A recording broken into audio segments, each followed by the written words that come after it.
हरी रोवेली दुलराई तीने हो बेटी अपना पापा जी के हो कोरावा।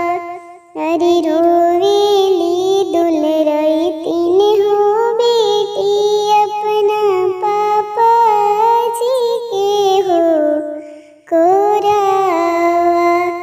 हरे भोसुर मोर गिरे हस्त हो पापा जी ले आइले पीतल के टीकावा।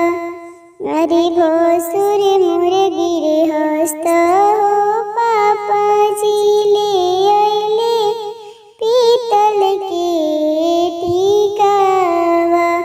हरे चुप हो चुप हो बेटी पटुरवे पूछा हो लोरावा। अरे चुप हो चुप हो बेटी पटुरवे पूछा हो लोरावा।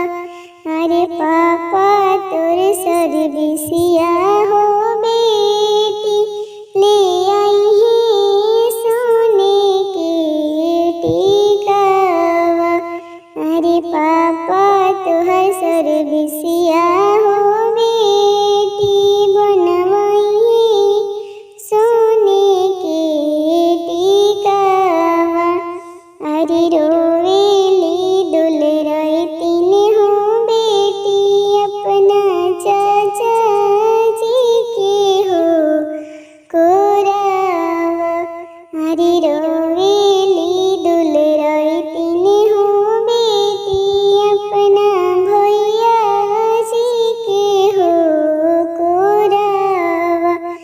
हरे भसुर मोर गिरे हस्त हो चाचा जी ले आइले पीतल के हारावा।